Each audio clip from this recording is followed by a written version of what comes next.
Assalamualaikum warahmatullahi wabarakatuh. Bismillahirrahmanirrahim.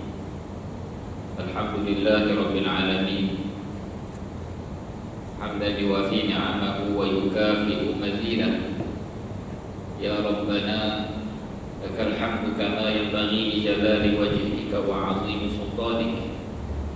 Allahumma salli ala sayyidina Muhammadin abdika wa nabiyyika wa rasulika nabiyil ummi wa ala alihi wa sahbihi wa barik wa sallim.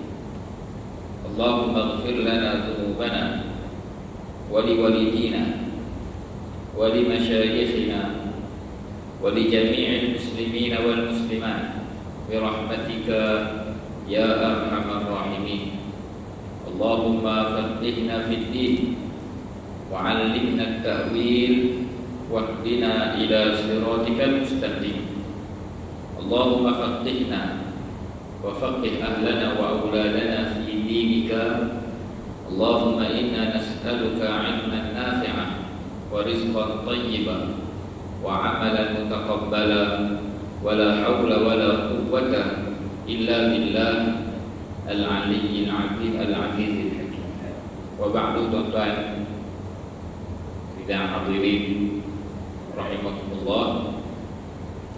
InsyaAllah kita teruskan lagi pertemuan kita dengan kita memetik daripada ringkasan kepada cabang-cabang iman, ringkasan kepada kitab Syu'abul Iman oleh Al-Imam Al-Baihaqi rahimahullah, yang diringkaskan oleh Al-Imam Al-Qazwini rahimahullah, bagi membicarakan tentang cabang-cabang bagi dan juga ranting-ranting bagi iman, yang mana kita sebut sebelum ini, kan, la ilaha illallah yang ada di dalam dada kita itu, pengakuan kita bahawasanya dan kepercayaan kita, keyakinan kita bahawasanya tiada Tuhan melainkan Allah itu, ianya adalah ibarat pohon, sebagaimana yang dinyatakan oleh Allah Ta'ala dalam Al-Quran.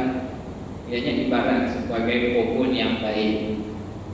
Maksudnya, sekiranya dia hidup, dia akan mengeluarkan ranting-ranting dan buahnya.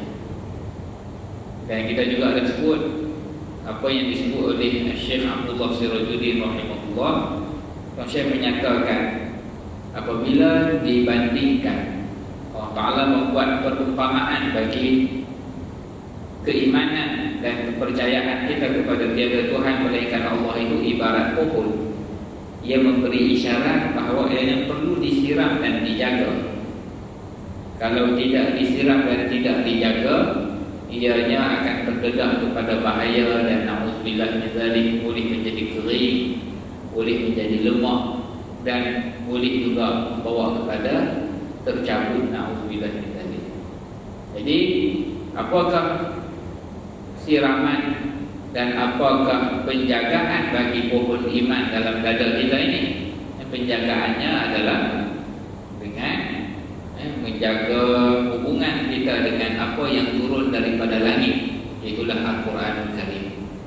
Dan juga kita menjaga dengan insan yang paling agung dan insan yang paling mulia yang dipilih oleh Allah untuk membawa apa yang turun daripada langit, itulah baginda Nabi SAW. Seseorang yang ada hubungannya dengan kitabullah, dengan Al-Quran, dan seseorang yang ada hubungannya dengan baginda Nabi SAW, insya-Allah pohon iman dalam dadanya itu akan makin subur dan makin teguh, dan insya-Allah akan kekal hidup sehingga ke akhirat, akan kekal hidup sehingga ke akhirat. Itu yang kita harapkan. Dan hubungan kita dengan Al-Quran tentulah tuan sekurang-kurangnya dengan kita membacanya dengan baik. Sekiranya kita belum ada kemampuan untuk membaca, maka kita berusaha untuk belajar membacanya dengan baik. Itu hubungan kita dengan Al-Quran, sekurang-kurang hubungan. Selepas daripada itu, kita akan cuba belajar dan memahami kandungan pengajaran, panduan-panduan yang ada dalam Al-Quran. kita dengan baginda Nabi SAW, sekurang-kurang hubungannya adalah dengan kita berselawat. Lidah kita menyebut sentiasa basah dengan berdoa pada Allah, semoga Allah mengangkat darjat Rasulullah SAW. Yang kita menyebut Allahumma salli ala Sayyidina Muhammad wa ala alihi wa sahbihi wa sallim. Itu sekurang-kurang hubungan umat dengan Nabi. Kita mendoakan dengan melalui selawat kita, itulah kita doa, ya Allah, berilah rahmat dan muliakan Nabi-Mu, berilah rahmat dan angkat darjat Rasulullah SAW, dan berilah kesejahteraan kepada baginda.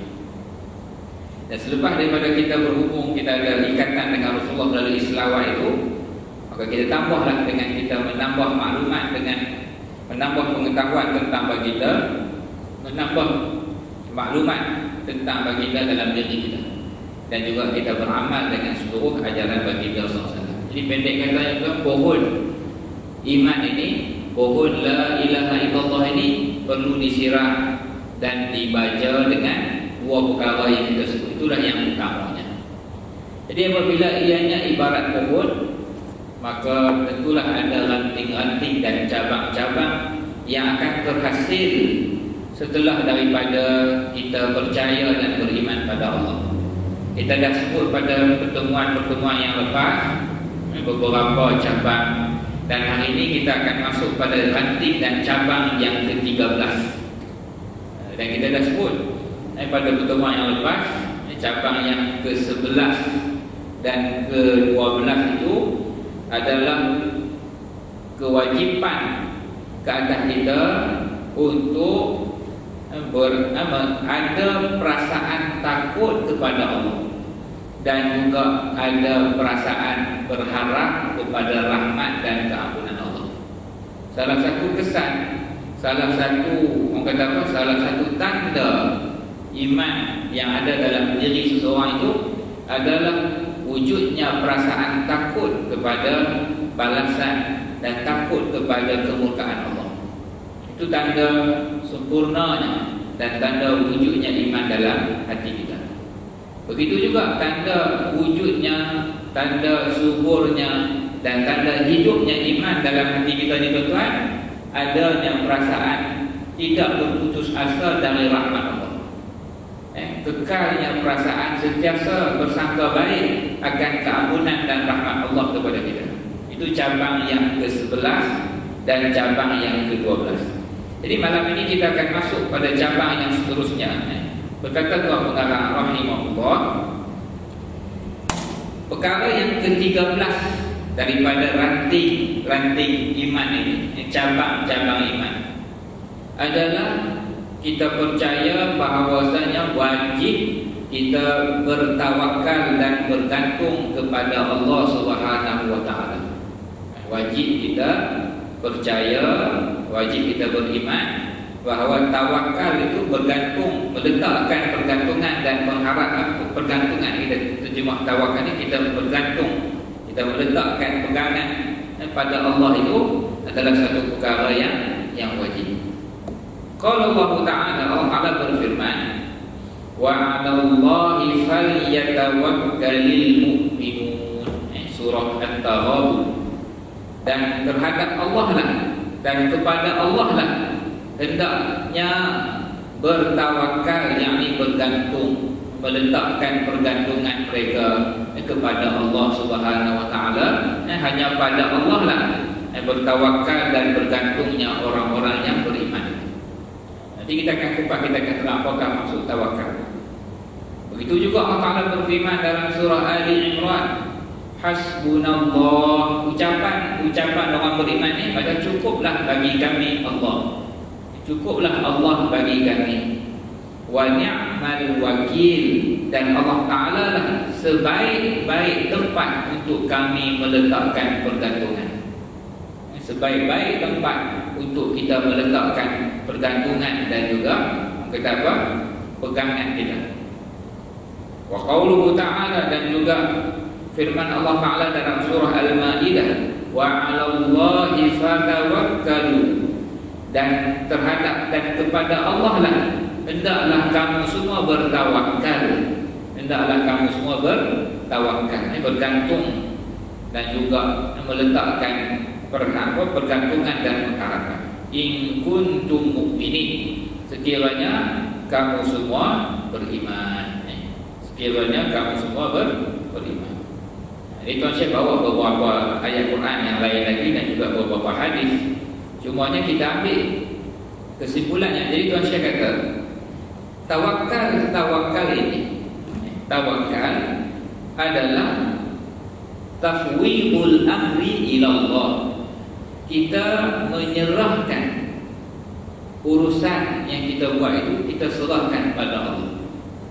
Apa-apa sahaja perkara yang dalam urus takdir kita tadi, setelah kita laksanakan tanggungjawab kita dalam ruang dan juga dalam kadar kemampuan, kudrat dan usaha kita, setelah itu kita tunaikan tadi, maka tafwid, kita serahkan, kita kembalikan perkara tersebut kepada Allah Ta'ala. Wasiqatu, dan kemudian kita berkeyakinan. As-siqah itu kita percaya. As-siqah ni kita percaya dengan apa yang telah Allah Ta'ala tentukan, apa yang Allah Ta'ala telah tetapkan daripada kewajipan mengambil asbab-asbab dan juga mengambil langkah-langkah. Wasiqatu bihi, dan kita meletakkan kepercayaan kita pada Allah, bihi itu kepada Allah, ma'a, pada masa yang sama juga kita melaksanakan tugas-tugas daripada mengambil langkah-langkah dan asbab-asbab. Jadi tuan-tuan, secara jelas di sini menunjukkan kadang-kadang ada setengah orang mungkin dia agak keliru. Macam mana yang kata tawakal, tapi kita kena bertindak. Cara untuk faham dengan jelas ni mudah saja. Tawakal ini ialah tugas hati dan tugas yang melibatkan jiwa. Adapun berusaha mengambil asbab itu adalah tugas tubuh badan. Syekh Asy-Sya'rawi rahimahullah seorang mufassir besar zaman kita ni, daripada Al-Azhar Syarif di Mesir. Dia kata apa? Dia kata al-jawarihu ta'mal, anggota tubuh kena bekerja, kena bertindak, kena bergerak.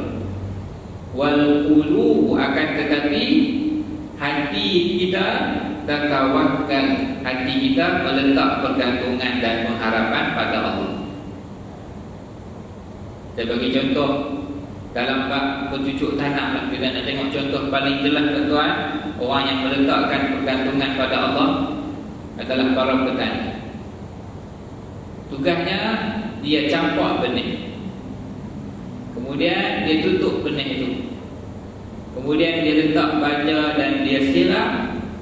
Selepas pada itu dia letaklah racun-racun dan sebagainya. Selepas selesai tugasnya itu, pergantungannya adalah pada Allah Ta'ala.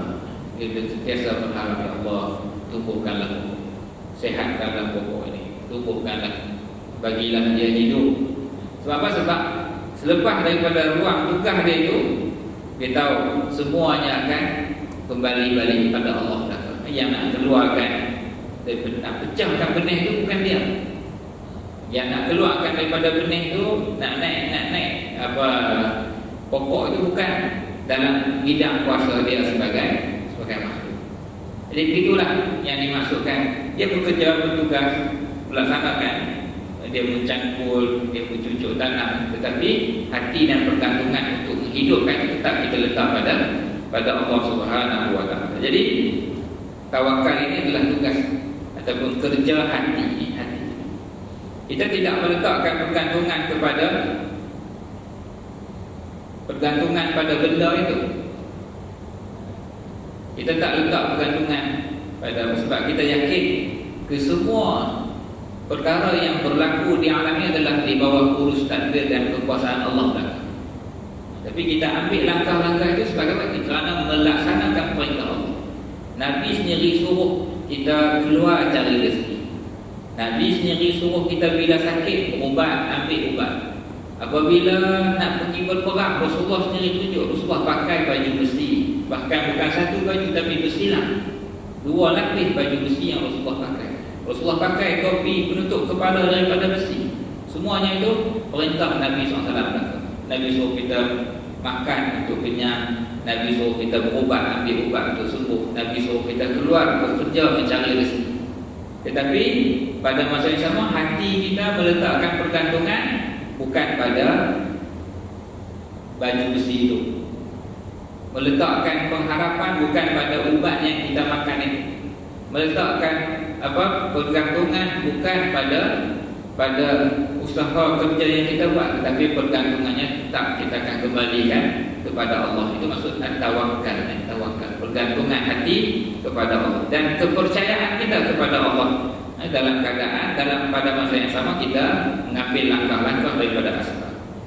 Itu saya bawa hadis yang menjelaskan lagi dan menguraikan lagi maksud sebenar tawakal ini. Fa fi sahihain, dalam kitab Sahih Al-Bukhari dan Sahih Muslim, daripada hadis Sayyidina Az-Zubair radhiyallahu ta'ala anhu, Rasulullah ajar sahabat-sahabat kata li an ya'khudha ahadukum hablan, kalaulah setiap orang daripada kamu ini ambil tali yang dia ada, hablul tali, thumma ya'til jabal, lalu dia keluar pergi ke tempat-tempat tanah tinggi, ke bukit-bukit, fayati bihuznatin min hatab, lalu dia balik daripada bukit itu dengan dia membawa satu huzmah ni, satu ikatan daripada kayu-kayu api. Ikatan daripada kayu api ala zahri, di atas belakangnya. Fayabi'aha, lalu dia menjual kayu api tadi. Fayastaghniya biha, lalu dia mendapat kecukupan rezeki dengan usaha dan ikhtiarnya tadi. Khairul lahu, adalah jauh lebih baik baginya min ayyas alan nas, daripada pergi meminta-minta kepada orang lain. Tapi itu jauh lebih baik. Dia ambil tali yang dia ada, dia pergi naik ke bukit tanah tinggi ni, cari kayu-kayu api, ikat, pikul di belakang, lalu dijual kayu api. Guru kata bahawa itu jauh lebih baik daripada semata-mata dia duduk saja lalu pergi meminta-minta kepada orang lain. A'tauhu aw mana'uhu, tak kisahlah bila dia minta itu orang bagi ke, orang tak bagi ke, tetap tidak, benda itu tetap tidak lebih baik berbanding dengan dia berusaha sendiri. Jadi menunjukkan dalam persoalan rezeki, Rasulullah ajar bahagian tanggungjawab keluar usaha, kena usaha. Saya ingat ada ini seorang orang soleh daripada Afghanistan, saya pernah jumpa, dia sebut satu perkataan. Dia kata al-harakatu barakatu. Dia kata bila bergerak akan mendatangkan keberkatan. Maksudnya bila keluar berusaha pasti akan ada pulangan rezeki daripada Allah. Mesti keluar, mesti berusaha, mesti ikhtiar, mesti cari dengan kadar kemampuan masing-masing. Kemampuan dia setakat 10, maka dia kena buatlah kadar 10. Orang lain boleh jadi mampunya 100, maka kena berusaha sampai 100 yang kita sebut kadar kemampuan masing-masing lah. Sebab tak sama semua orang. Kadang-kadang orang ni kemampuan dia setakat itu saja, tapi dia dah buat dah apa yang dia mampu, maka selesai tugas dia sebagai hamba yang perlu berusaha. Jadi dia kata berusaha itu untuk dapatkan rezeki jauh lebih. Itulah arti tawakal. Selepas daripada dia berusaha, dia angkat tangan memohon doa pada Allah. Ya Allah, berikanlah rezeki pada aku. Ya Allah, memudahkanlah, perlapangkanlah rezeki pada aku. Begitu juga dalam Sahih Al-Bukhari juga Rasulullah SAW nyatakan, diriwayatkan daripada hadis Sayyidina Al-Miqdam Ibni Ma'di Karim radhiyallahu ta'ala anhu, ma akala ahadun ta'aman, tidaklah seseorang itu dia makan sesuatu makanan, qattu, tidak ada satu makanan pun yang dimakan oleh seseorang itu khairan, yang lebih baik, min an ya'kula min amali yadayhi, berbanding dengan apa yang dia makan hasil usaha tangannya sendiri. Dan Rasulullah SAW menyatakan Nabi Daud alaihissalam tidak makan melainkan daripada apa yang diusahakan oleh tangannya sendiri, yakni hasil daripada pekerjaan, hasil daripada kerja dan usaha dia sendiri, mendapat bayaran, mendapat pulangan, lalu itulah yang dijadikan sebagai sumber pendapatan dan makannya. Jadi ini semua menunjukkan berusaha keluar mencari rezeki adalah tugas kepada kita. Tetapi hati meletakkan pergantungan sepenuhnya kepada Allah Azza wa Jalla. Apa tanda bergantung pada Allah dalam bab rezeki secara khusus? Apa tanda hati itu meletakkan pergantungan pada Allah? Antara tandanya ialah apabila diuji dengan sedikit ketidakcukupan, ataupun diuji dengan terlambat sedikit datang ke rezekinya itu, dia tidak akan memilih jalan yang Allah murka untuk mendapatkan apa yang dia nak cari tadi. Dia diuji dengan kurang sedikit pendapatan, boleh jadi cuti dan sebagainya, ataupun separuh musim-musim dia, musim-musim KP dan sebagainya, ada setengah yang dipotong sedikit. Jadi dia nak cukupkan amount yang terkurang itu.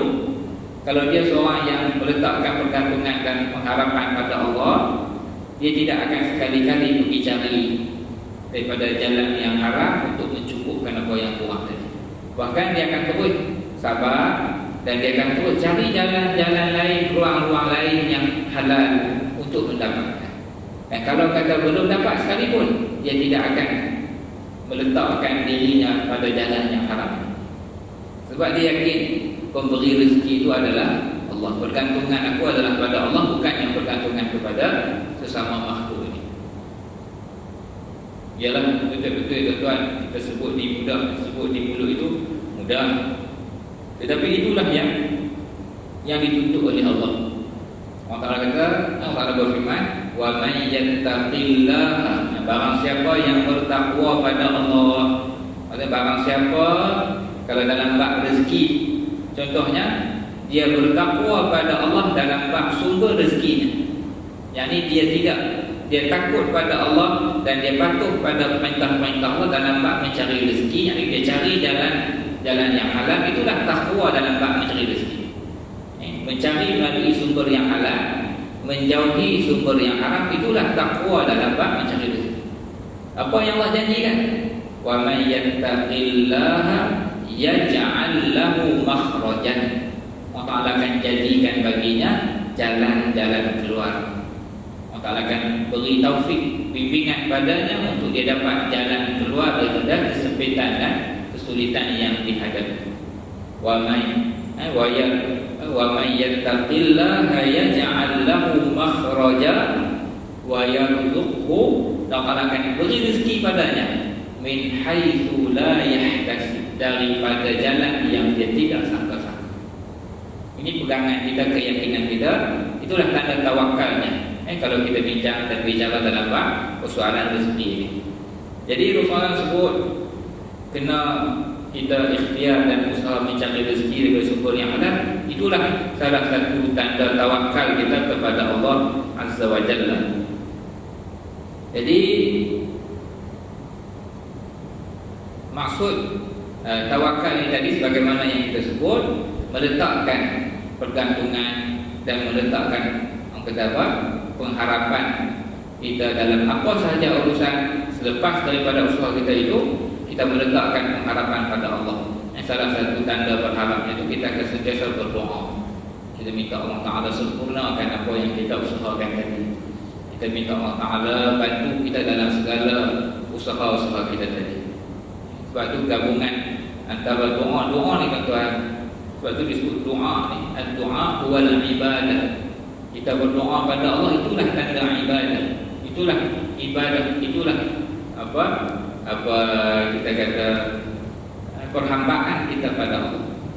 Sebab kita ini hamba. Kita ni hamba. Kita yakin Allah Ta'ala lah pencipta kita, Allah Ta'ala lah yang berkuasa. Kita tidak ada kuasa, kita hamba yang lemah. Jadi bagaimanakah seseorang itu menzahirkan kehambaannya? Cara kita zahirkan kehambaan kita pada Allah dengan kita mengakui akan kelemahan kita. Kita mengakui kita ni hamba yang lemah, jadi kita akan minta pada Allah, kita mohon pada Allah. Jadi berdoa itu mengukuhkan dan juga menyuburkan sifat kehambaan dalam diri kita. Sebab itu kita sembahyang juga adalah himpunan. Dalam sembahyang ni kita baca Quran, kita berzikir dan kita berdoa. Dan kita sembahyang 5 kali sehari.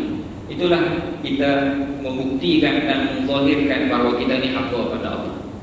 Dan pada segenap usaha kita, selepas daripada kita mengambil langkah asbab-asbab yang diperintahkan ke atas kita, lepas itu kita tidak akan berhenti setakat itu. Bahkan kita akan meletakkan pergantungan dan kita akan berdoa mohon pada Allah. Doa itulah yang menunjukkan keperluan, keberhajatan kita pada Allah, dan juga menunjukkan akan kehambaan kita pada Allah. Itu doa ni, apa-apa sahaja doa yang kita doa itu semua ibadat. Kita minta doa mereka, ya Allah, aku dah hantar anak-anak ke sekolah, aku dah beri mereka makan, jagalah mereka dunia dan akhirat. Kita buat dah tugas kita. Kita dah buat tugas kita, beri makan, beri tempat pendidikan. Tetapi yang akan memberi penjagaan sepenuhnya pada anak di bawah tanggungan kita itu tetap kita akan letakkan pergantungan kita pada Allah. Begitu juga sebagai contoh petani tadi yang kita sebut pilah tanah, bedah, ini semua tetap pergantungannya kita akan bergantung pada Allah. Begitu juga dalam masalah rezeki, begitu juga dalam masalah kesihatan dan sebagainya. Setelah kita mengambil tugas kita, hati kita meletakkan pergantungan pada Allah. Itulah maksud at-tawakkal. Itu ciri ataupun cabang yang ke-13 yang dinyatakan oleh Tuan Pengarang. Ini sebagai seorang yang beriman, orang yang beriman mestilah ada dalam hatinya itu perasaan tawakal dan bergantung kepada Allah Subhanahu wa taala. Dan kita ambil satu lagi cabang yang seterusnya, cabang yang ke-14. Sebagaimana orang yang beriman itu dia perlu mesti ada dalam hatinya takut pada Allah, mesti ada dalam hatinya rasa sangka baik dan berharap akan rahmat Allah, dan mestilah juga ada dalam hati dan jiwanya kebergantungan terhadap Allah dalam segenap urusannya. Mesti juga yang seterusnya, yang ke-14 ini, Ar-Rabi'a Ashar min syu'abil iman. Perkara yang ke-14 daripada cabang iman, al-imanu biwujubi mahabbatin Nabi sallallahu alaihi wasallam. Sebagai orang yang beriman, kita mesti percaya dan mesti yakin bahawasanya kasihkan Nabi Muhammad SAW adalah perkara yang wajib. Cintakan Nabi SAW itu adalah perkara yang wajib atas kita. Ada perkara yang kita cinta dan kasih secara tabi'i. Kita kasih pada anak kita itu secara tabi'i. Allah Ta'ala tak perintah pun, kebiasaannya akan ada rasa kasih pada anak itu. Akan ada rasa cenderung, akan ada rasa teringat, akan ada rasa nak bawa kebaikan.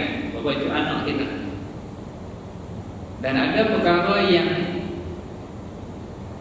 diperintahkan oleh Allah untuk kita kasih dan kita sayangkan. Antaranya lah Allah Ta'ala perintah untuk kita kasihkan Nabi SAW. Walaupun sebenarnya kalaulah kita faham dan kita kenal Nabi SAW dan kita tahu betapa besarnya, betapa mulianya jasa Nabi SAW kepada kita, secara otomatik, secara tabi'i hati itu akan tertarik dan hati itu akan terikat dengan Nabi SAW. Tapi dari sudut perintahnya, Allah yang perintahkan kita tetap perintah untuk kita ada perasaan kasih dan cinta kepada Nabi SAW. Jadi sebagai orang yang beriman, kita mesti meyakini dan mempercayai bahawa kasih Nabi itu perkara yang wajib ke atas kita. Hadisnya Tuan Syekh bawa hadis daripada Sayyidina Anas radhiyallahu taala anhu.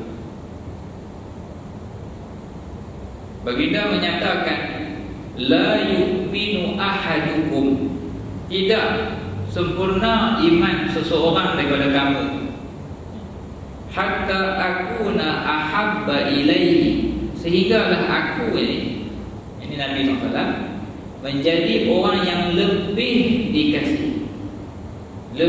dikasihi min walidihi, daripada bapanya, wa waladihi, dan daripada anaknya, wan nasi ajma'in, dan manusia seluruhnya. Kita berhenti sekejap di sini tuan-tuan, kita perhati. Tuan-tuan boleh tahu kadar kasih dan cinta tuan-tuan pada bapa tuan-tuan.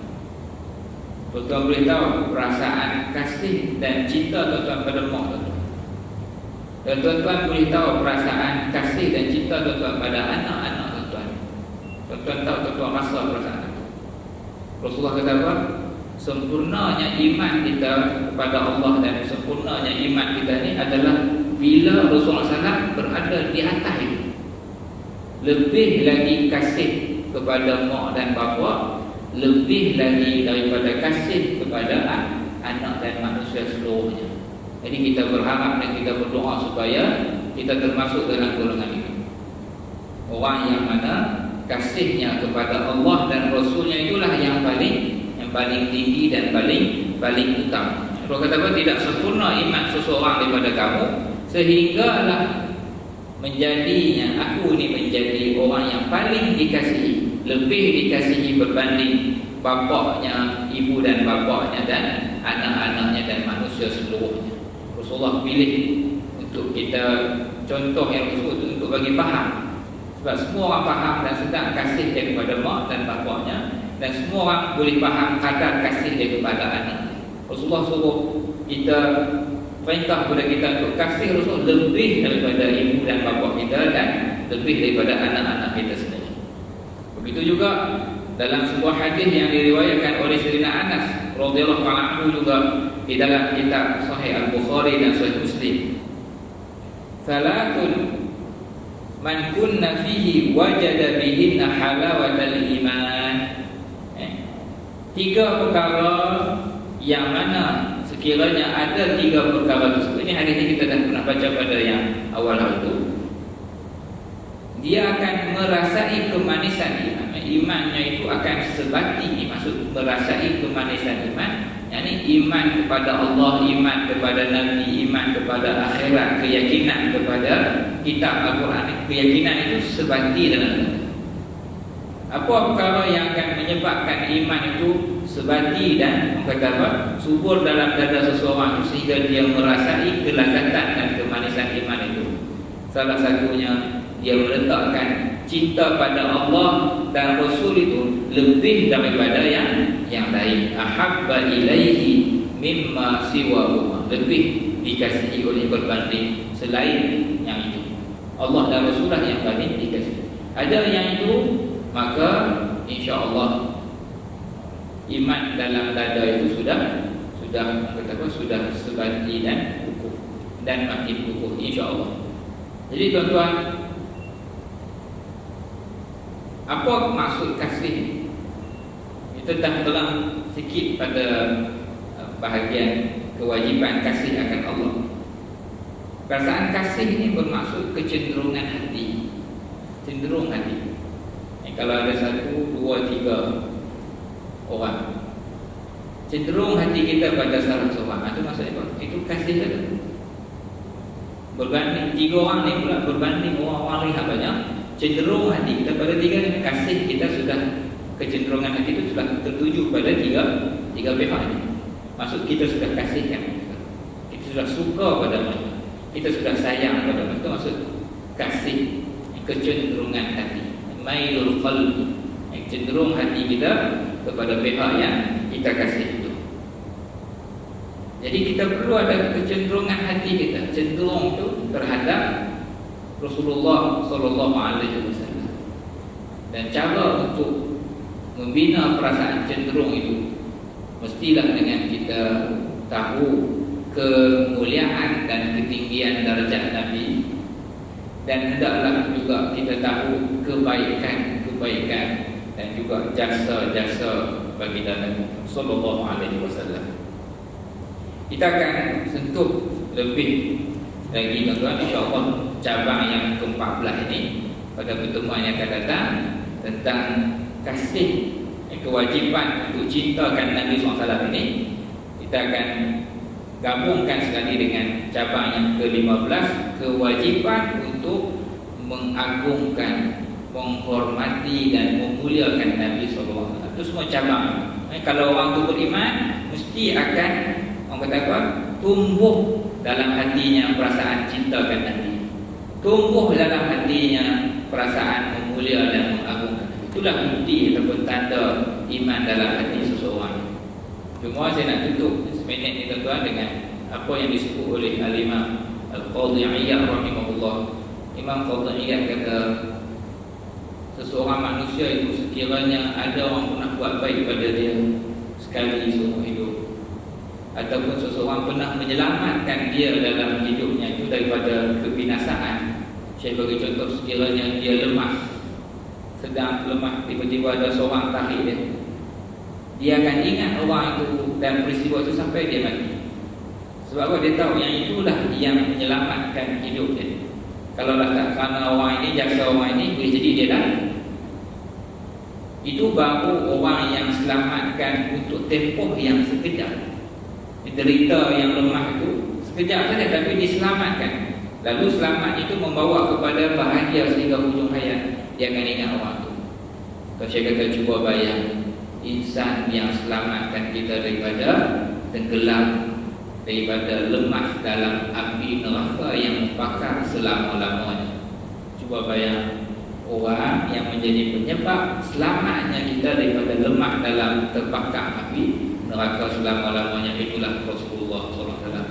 Tentulah lebih patut untuk kita ingat, lebih patut untuk kita kenal, lebih patut untuk kita syukuri, untuk kita hargai jasa baginda SAW. Sebab itulah perlu ada perasaan kasih dan hormatkan baginda Nabi SAW. Ini kita akan bawa pada pertemuan yang akan datang, insyaAllah. Aqulu qawli hadza wa astaghfirullahal azim li wa lakum. Wassallallahu ala